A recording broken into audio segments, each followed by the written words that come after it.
Hello नमस्कार दोस्तों, मैं हूं देवेंद्र कुमार और आप सबका स्वागत है MLID study point YouTube channel पर। तो कैसे हैं दोस्तों आप? उम्मीद करता हूं सब अच्छे होंगे। तो दोस्तों आज फिर से मैं आपके सामने रेलवे RRB NTPC और RRC ग्रुप डी के लिए GK GS के टॉप 50 प्रश्नों को लेकर के आया हूं। दोस्तों जो श्रृंखला हम 1500 प्रश्नों की लाजवाब सीरीज को लेकर के चल रहे हैं, आज उसका ये वीडियो 2 होगा जिसमें हम 50 प्रश्नों को देखेंगे। दोस्तों ये वीडियो आपके लिए बहुत ही इम्पोर्टेंट होने वाला है क्योंकि इसमें सारे के सारे प्रश्न प्रीवियस ईयर पेपर से उठाए गए हैं। तो दोस्तों शुरू करते हैं आज की इस वीडियो को और देखते हैं पहला प्रश्न। दोस्तों आप अपना स्कोर ज़रूर बताएं कि आप कितना कर पाए और वीडियो आपको कैसी लगी ये कमेंट के माध्यम से ज़रूर बताएं। तो दोस्तों शुरू करते हैं पहला प्रश्न। पहला प्रश्न है, हड़प्पा के लोगों की सामाजिक पद्धति उचित समतावादी थी। कैसी थी दोस्तों? उचित समतावादी थी। अगर सामाजिक पद्धति की बात करें तो दोस्तों उचित समतावादी थी और इनका जो समाज था वो कैसा था? तो दोस्तों समाज मातृ सत्तात्मक था। कैसा? मातृ सत्तात्मक था। ठीक है दोस्तों, अगला प्रश्न, एक्सो जीव विज्ञान में बाह्य ग्रहों तथा अंतरिक्ष परतों पर जीवन का अध्ययन किया जाता है। तो दोस्तों जो जीव विज्ञान की एक शाखा है एक्सो जीव विज्ञान, इस एक्सो जीव विज्ञान में बाह्य ग्रहों और अंतरिक्ष परतों पर निवास करने वाले जीवों के जीवन का अध्ययन किया जाता है। अगला प्रश्न 3 नंबर, काशी हिंदू विश्वविद्यालय के संस्थापक पंडित मदन मोहन मालवीय थे। कौन थे दोस्तों? जो आपका बनारस हिंदू विश्वविद्यालय नाम था पहले, काशी हिंदू विश्वविद्यालय जिसे कहते हैं, उसके संस्थापक कौन थे? पंडित मदन मोहन मालवीय, BHU। अगला प्रश्न, अंतर्राष्ट्रीय साक्षरता दिवस 8 सितंबर को मनाया जाता है। तो दोस्तों अगर साक्षरता दिवस की बात की जाए तो ये 8 सितंबर को मनाया जाता है और अगर शिक्षक दिवस की बात की जाए, शिक्षक दिवस, तो दोस्तों शिक्षक दिवस मनाया जाता है आपका 5 सितंबर को, 5 सितंबर को। और दोस्तों अगर ओजोन संरक्षण दिवस की बात की जाए तो ये 16 सितंबर को मनाया जाता है। कब मनाया जाता है दोस्तों? 16 सितंबर को। अगला प्रश्न, पादप के फेफड़े किसे कहा जाता है? तो दोस्तों जिस प्रकार से हम अपने फेफड़ों के द्वारा सांस लेते हैं उसी प्रकार से जो पौधे होते हैं वो पत्तियों से सांस लेते हैं। तो पत्तियों को पौधों का फेफड़ा कहा जाता है। क्या कहा जाता है? पत्तियों को पौधों का फेफड़ा कहा जाता है। अगला प्रश्न, a suitable boy, a suitable boy जो पुस्तक है उसके लेखक विक्रम सेठ हैं। दोस्तों बहुत इंपॉर्टेंट पुस्तक है, ये काफ़ी बार पूछी जाती है। तो ए सूटेबल बॉय पुस्तक के लेखक विक्रम सेठ हैं। अगला प्रश्न, गोमत ताल झील, तो दोस्तों हम लोग ये अनुमान करते हैं कि ताल वाली सारी झीलें उत्तराखंड की हैं। बात ठीक है, लेकिन कुछ झीलें ऐसी भी हैं जिनमें ताल लगा हुआ है लेकिन उत्तराखंड की नहीं है। जैसे गोमत ताल झील की बात करें तो उत्तर प्रदेश के पीलीभीत जिले में है। इसी गोमत ताल को हम फुलर झील नाम से भी जानते हैं। किससे? फुलहर झील। ठीक है दोस्तों, तो अब आज से हमें याद रखना है कि जो गोमत ताल झील है वो कहाँ है? उत्तर प्रदेश के पीलीभीत जिला में। अगला प्रश्न, स्टॉकहोम सम्मेलन 1972 में हुआ था। तो दोस्तों स्टॉकहोम सम्मेलन जो हुआ था 1972 में, ये पर्यावरण बचाव के लिए हुआ था। इसमें लगभग 119 देशों ने भाग लिया था और 1972 में 5 जून को, कब दोस्तों? 5 जून 1972 को लगभग 119 देशों ने, कितने? 119 देशों ने विश्व पर्यावरण दिवस मनाया था। तो दोस्तों अगर आपसे पूछा जाए कि 1972 में कुल कितने देशों ने विश्व पर्यावरण दिवस मनाया था, तो 119 देशों ने। और संपूर्ण विश्व में पर्यावरण दिवस कब से मनाया गया? तो 1973 से। कब से दोस्तों? 1973 से संपूर्ण विश्व में विश्व पर्यावरण दिवस 5 जून को मनाया जाने लगा। अगला प्रश्न, नामीबिया की राजधानी, तो दोस्तों नामीबिया की राजधानी की बात करें तो विंडहॉक है, विंडहॉक। और अगर मुद्रा की बात करें तो यहाँ की मुद्रा रैंड होती है। क्या है दोस्तों? रैंड। अगला प्रश्न देखते हैं 10 नंबर, मजदूर संघ संगठनों के माध्यम से चलाए गए शासन को। दोस्तों जो मजदूर संघ संगठन था इसके माध्यम से चलाए गए शासन को सिंडिकेटवाद कहते हैं। क्या कहते हैं? सिंडिकेटवाद। अगला प्रश्न 11 नंबर, संयुक्त राष्ट्र संघ के महासचिव की नियुक्ति महासभा द्वारा की जाती है। तो दोस्तों जो यूएनओ होता है, यूएनओ संयुक्त राष्ट्र संघ, यूनियन नेशन ऑर्गेनाइजेशन, इसका जो सचिव होता है उसकी नियुक्ति महासभा के द्वारा की जाती है। किसके द्वारा? महासभा के द्वारा। बंगाल का स्थायी मालगुजारी बंदोबस्त, दोस्तों स्थायी मालगुजारी बंदोबस्त की जो स्थापना की थी, शुरुआत की थी, वो कॉर्नवालिस ने की थी। किसने? कॉर्नवालिस, ये एक अंग्रेज था, इसने स्थायी मालगुजारी बंदोबस्त की शुरुआत की थी। अगला प्रश्न दोस्तों, भारत में गर्म दलीय आंदोलन का पिता किसे कहा जाता है? तो दोस्तों भारत में जो एक नरम दल था और एक गर्म दल था। तो दोस्तों अगर गर्म दल की बात करें तो गर्म दल आंदोलन का जनक या पिता बाल गंगाधर तिलक को कहा जाता है। अगर पूछा जाए दोस्तों कि बाल गंगाधर तिलक किस दल के नेता थे, तो आप बताएंगे गर्म दलीय नेता थे। अगला प्रश्न 14 नंबर, विश्व बैंक सामान्यतः मध्य और दीर्घकालिक ऋण देता है। दोस्तों ये काफ़ी बार पूछा जाता है, बहुत इंपॉर्टेंट है कि विश्व बैंक कैसा ऋण देता है। तो दोस्तों विश्व बैंक मध्य और दीर्घकालिक मतलब लंबे समय के लिए ऋण देता है। अगला प्रश्न, विश्व बैंक द्वारा दिए गए संरचनात्मक समायोजन ऋण पूंजी प्रधान उद्योगों को प्रोत्साहित करने के लिए होता है। तो दोस्तों ये जो विश्व बैंक ऋण देता है ये किसके लिए होता है? पूंजी जो प्रधान होते हैं, पूंजी प्रधानों को उद्योगों को प्रोत्साहन देता है। अगला प्रश्न देखते हैं दोस्तों, अगला 17 नंबर, संसदीय प्रणाली वाली सरकार को उत्तरदायी सरकार के नाम से भी जाना जाता है। जो संसदीय प्रणाली की सरकार होती है इसका दूसरा नाम क्या है? उत्तरदायी सरकार है। अगला प्रश्न 18 नंबर, भारतीय सिविल सेवा में चुने गए प्रथम भारतीय सत्येंद्रनाथ टैगोर थे। तो दोस्तों भारतीय सिविल सेवा आईएएस में चुने गए सबसे पहले भारतीय कौन थे? सत्येंद्रनाथ बोस। अगला प्रश्न 19 नंबर, फॉसिज्म का जन्मदाता। तो दोस्तों फॉसिज्म का जन्मदाता मुसोलिनी को कहा जाता है। किसे? मुसोलिनी को। भारतीयों के लिए महान सिल्क मार्ग, जो भारतीय थे इनके लिए सिल्क मार्ग किसने खोला था? कनिष्क ने खोला था। किसने दोस्तों? कनिष्क ने। और कनिष्क के ही दरबार में चरक रहते थे। कौन? चरक, जिन्होंने चरक संहिता की रचना की थी। अगला प्रश्न, विजय स्तंभ। विजय स्तंभ दोस्तों कहाँ है? विजय स्तंभ चित्तौड़गढ़ में है। अगला प्रश्न, चोल शासकों ने शैव धर्म को संरक्षण प्रदान किया। आपसे पूछा जाता है दोस्तों शैव धर्म को संरक्षण किसने प्रदान किया? तो आप कहेंगे चोल शासकों ने। कभी कभी आपसे विष्णु धर्म का पूछा जाएगा, यहाँ शैव धर्म की बात हो रही तो शैव धर्म का आंसर क्या हो जाएगा? चोल शासक। अगला प्रश्न, यादव सम्राटों की राजधानी देवगिरी में थी। तो दोस्तों यादव सम्राटों की राजधानी कहाँ थी? देवगिरी में थी। दोस्तों मैं आपसे एक प्रश्न पूछता हूँ, आप ये बताइए मगध साम्राज्य जो था, मगध की राजधानी कहाँ थी? कमेंट में उत्तर जरूर बताएं। अगला प्रश्न 24 नंबर, किसी वृक्ष की आयु का निर्धारण। दोस्तों अगर वृक्ष की आयु का निर्धारण करना है तो वृक्ष जो होता है जिस तरह से जैसे कि ये वृक्ष होता है, इसके तने में कुछ इस तरह की बलय होती हैं। इन बलय के आधार पर मतलब वार्षिक बलय के आधार पर किसी वृक्ष की आयु का निर्धारण किया जा सकता है।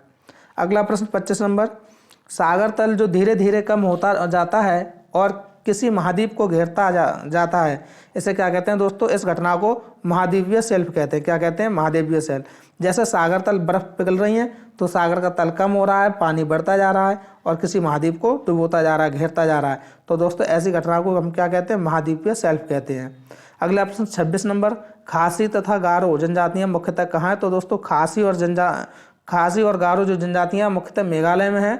और दोस्तों खासी और गारो नाम से पहाड़ियाँ भी हैं। इन्हीं पहाड़ियों पर रहने वाली जनजाति को हम खासी और गारो जनजाति के नाम से जानते हैं, जो कि मुख्यतः मेघालय में पाई जाती हैं। अगला प्रश्न है, रिसरपिन का जो प्रयोग होता है वो हाई ब्लड प्रेशर को कम करने में होता है, उच्च रक्तदाब को कम करने में होता है रिसरपिन का प्रयोग। अगला प्रश्न 28 नंबर, ओबरा।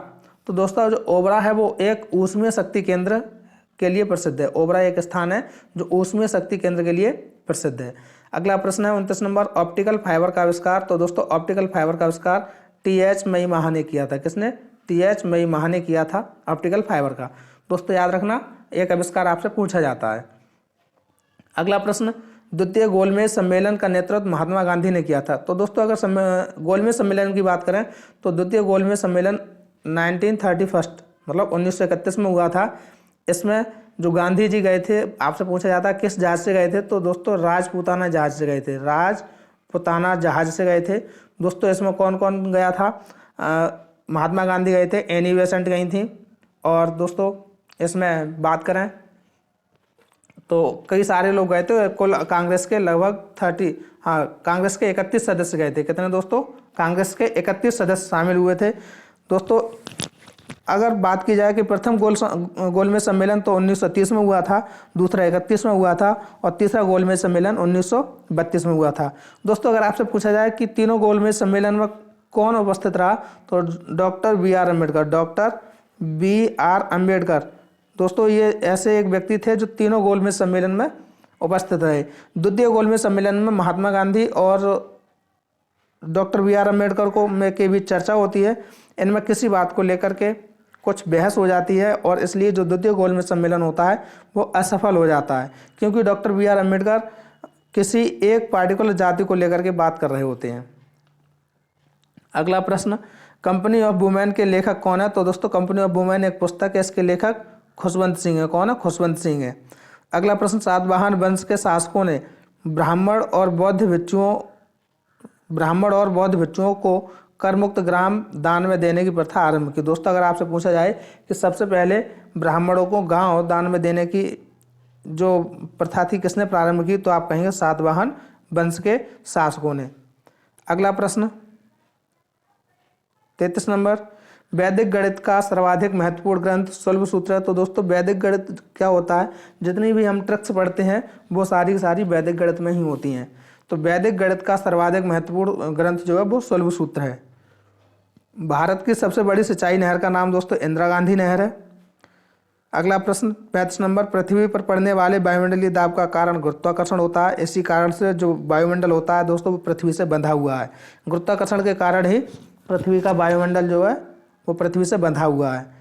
फेबियनवाद का घनिष्ठ संबंध प्रजातांत्रिक समाजवाद से है। अगला प्रश्न दोस्तों 37 नंबर, भारतीय रंगमंच में यवनिका दोस्तों कहते हैं पर्दा, जो पर्दा प्रथा होती है उसे यवनिका कहते हैं। इसका शुभारंभ दोस्तों यूनानियों ने किया था और बाद में जब हम इधर पढ़ेंगे गुलाम वंश और मुगल वंश, तो दोस्तों मुगल वंश में जो बेटियां होती थीं वो अपने चेहरे को ढकने के लिए पर्दा का प्रयोग करने लगी थी। तो दोस्तों अगर सबसे पहले बात की जाए तो यवनिका या पर्दा प्रथा का शुभारंभ किसने किया? यूनानियों ने किया था। अगला प्रश्न 38 नंबर, भारत में उगाई जाने वाली अधिकतर कॉफ़ी की किस्म अरेबिका है। कौन सी है? भारत में उगाई जाने वाली कॉफ़ी की सबसे अधिक किस्म कौन सी है? अरेबिका। अगला प्रश्न 39 नंबर, हरित क्रांति का जन्म तृतीय पंचवर्षीय योजना के अंतर्गत हुआ था। तो दोस्तों अगर हरित क्रांति का जो जन्म की बात की जाए तृतीय पंचवर्षीय योजना, तो दोस्तों अगर पंचवर्षीय योजना की बात करें तो पहली पंचवर्षीय योजना 1951 से 56 तक चली, दूसरी दोस्तों 56 से 61 तक चली और तीसरी दोस्तों 61 से 66 तक चली थी। तो ये तीसरी जो पंचवर्षीय योजना है इसमें ही हरित क्रांति का जन्म हुआ। और दोस्तों अगर बात करें कि भारत में हरित क्रांति के जनक किसे कहा जाता है तो स्वामी एम.एस. नाथन को कहा जाता है। किन्हें? एम.एस. नाथन। अगला प्रश्न दोस्तों 40 नंबर, अवमूल्यन का प्रमुख लक्ष्य निर्यात को बढ़ावा देना। तो दोस्तों आपसे पूछा जाता है अवमूल्यन का क्या अर्थ है, क्या लक्ष्य है? तो दोस्तों निर्यात को बढ़ावा देना। अगला प्रश्न, फ्रांसीसी क्रांति ने रूसों की शिक्षाओं से प्रेरणा ग्रहण की है। किससे? रूसों की शिक्षाओं से प्रेरणा ग्रहण की है।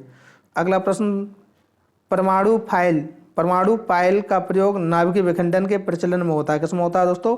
नाभिकीय विखंडन के प्रचलन में होता है। अगला प्रश्न देखते हैं 43 नंबर, महाराष्ट्र का क्षेत्रफल। दोस्तों अगर महाराष्ट्र के क्षेत्रफल की बात की जाए तो एक यूरोपीय राष्ट्र है पोलैंड, यूरोप में एक देश पड़ता है पोलैंड, उसके क्षेत्रफल के लगभग बराबर है महाराष्ट्र का क्षेत्रफल। अगला प्रश्न, एंग्लो नूबियन। तो दोस्तों एंग्लो नूबियन जो है एक बकरी की नस्ल है। किसकी नस्ल है ये? एक बकरी की नस्ल है। अगला प्रश्न, business at the speed of thought के लेखक कौन है? तो दोस्तों इसके लेखक बिल गेट्स हैं। कौन है? बिल गेट्स हैं। अगला प्रश्न, पश्चिम से पूर्व की ओर हिमालय का विस्तार सिंधु घाटी से लेकर दिहांग नदी घाटी तक हुआ है। कहाँ तक दोस्तों? दिहांग नदी घाटी तक। पश्चिम में सिंधु घाटी से लेकर पूर्व में दिहांग नदी घाटी तक हुआ है। बांदीपुर राष्ट्रीय उद्यान दोस्तों कहाँ है? अगर बांदीपुर राष्ट्रीय उद्यान की बात करें तो ये कर्नाटक में पड़ता है। अगला प्रश्न दोस्तों 48 नंबर, अधिकांश विध्वंसकारी भूकंपों का कारण सामान्यतः पृथ्वी की प्लेटों का संगठन है। तो दोस्तों पृथ्वी की जब प्लेटें संगठन करती हैं, एक दूसरे से टकराती हैं, एक दूसरे के ऊपर चढ़ जाती हैं, तब वहाँ क्या होता है? भूकंप आता है। अगला प्रश्न 49 नंबर, पानीपत की तीसरी लड़ाई में मराठों को अफगानों द्वारा पराजित होना पड़ा था। तो दोस्तों पानीपत की जो तीसरी युद्ध हुआ था इसमें जो मराठा थे, मराठा हार गए थे। किससे? अफगानों से। अगर दोस्तों पानीपत के प्रथम युद्ध की बात करें तो 1526 में हुआ था। ये किस किस के बीच हुआ था? ये दोस्तों बाबर और इब्राहिम लोदी, इब्राहिम लोदी के बीच हुआ था दोस्तों। इसमें क्या था, बाबर ने इब्राहिम लोदी को मारकर मुगल वंश की गुलाम वंश की स्थापना की थी दोस्तों।